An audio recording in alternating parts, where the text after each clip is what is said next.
Hey, this is Aaron with SharkTrends. I just wanted to show you an indicator I just came out with. It's called the SharkTrends Moving Average Crossover, pivot points, Fibonacci levels, and time frames. Let's go to that chart. So what you're going to want to do is you're going to want to go to your invites or notifications, and they will be under notifications.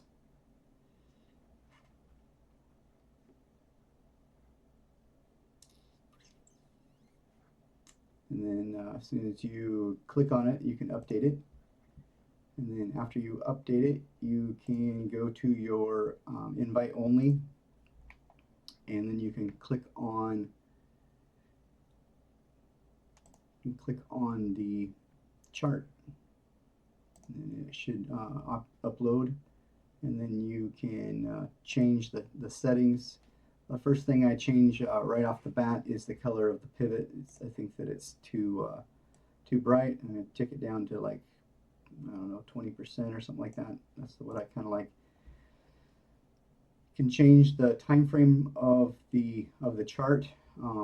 Like if you want to have it on a 5 minute, you can change it to something else. Like say a 1 minute, and you can change the time frame of the fibs. Instead, if you don't want a 1 day, you can change it to say a 5 minute. And then also you can change the short moving average and the long moving average to whatever you want, and that will be where the pivots take place. Also, you can change the number of percentage of candles inside the fib area. You can also change the color of the fib levels and the thickness of the regular levels as opposed to the strongest level. So if you want the strongest level to change to blue, you can change it to blue. This one was the strongest level as it came down and held. There are a number of lines, because what I've noticed is that it will hit an area and it won't really stay in that area. So I asked it to kind of, since it's a moving fib, that's what it does. It also has a VWAP. You can choose to use the VWAP or not. You can decide to not have the fib lines on there or not, and you can also change the color of each one of the moving averages in the VWAP. Also have volume on there. I'm sure if I scroll, I don't know, it has it on there, but it didn't plot like I would like it to, so I'm going to take it off. And then also the labels on the lines, see if there's anything else on there. Lines, precision default, that's just moves it over there. And yeah, that's about it. So basically what the way that this is used best is you can use it. Typically you're pretty much going to always have the last pivot that's on here, and it's a moving pivot, so it's a moving, fib, so it's always going to be moving and updating. And then whatever the strongest level is, let's say the strongest level is at the top, it's going to change that. So that's kind of cool. But it says pivots here, so basically as that moving average crosses over, you can see where it's kind of pointed to. Like this one here is on this candle. Now it was a buy or a sell, but what I had noticed is that it gave a false reading on what to do. But basically, this is the crossover of the 9 and the 21. So, and this purple line is the fib. So the 9 and the 21 crossed here, and it created a pivot right here.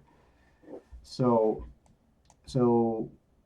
pretty much, you know, think of it like this. If you take this candle and made it cross, so you can judge that as it being a pivot either from the top or the bottom, but somewhere in this area it crossed. So probably choose the center of the candle as the cross. And what that does, if you bring it over, if the price continues above it, that means that's pretty much a buy signal above it. But if the price moves below it, I would count that as a sell signal. And you can see that kind of over here a little bit more, where if you took the center of where it crossed, and you know it has wicks on there too, so it could be you could count it as the whole candle. So anything above it would be a buy. So if you were to go over here and choose to create a long or a short tool, let's create a long position. Somewhere along this line, it's going to come up over here and it's going to decide to buy.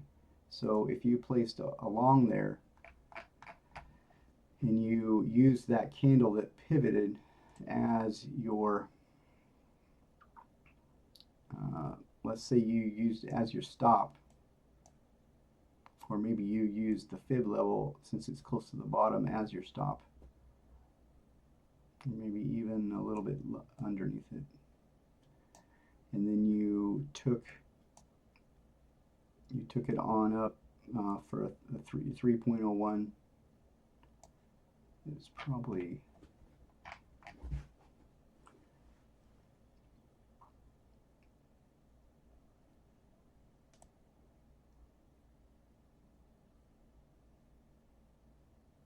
.01 is usually what I like to do.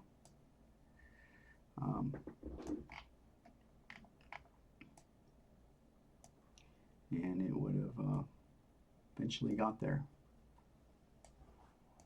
You can do that on the way down too, but keep in mind once this happens, it's going to create a thicker line, and that thicker line is going to end up being the strongest, and it's either going to bounce below it or above it. So depending on which way you decide to use your pivot, up or down. So this is going that way, but let's say we used it on a different one.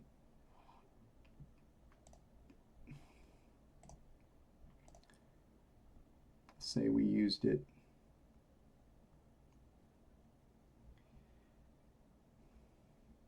taking the whole candle and the wick too.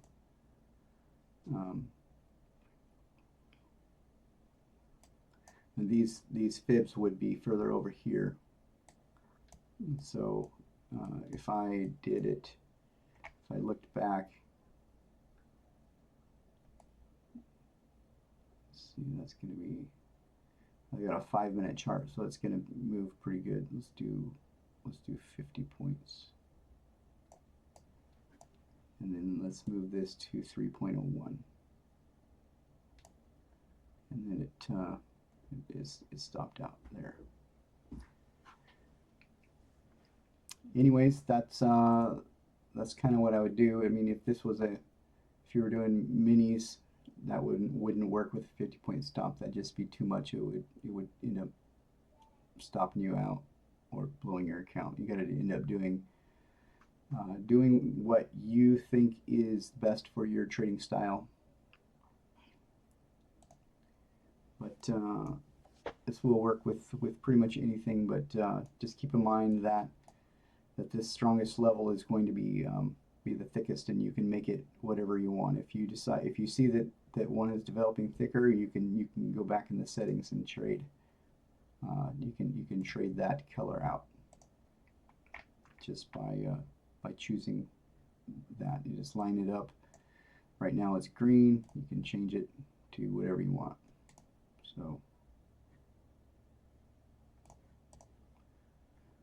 that's about it. Anyways, thanks. Take care. Bye-bye.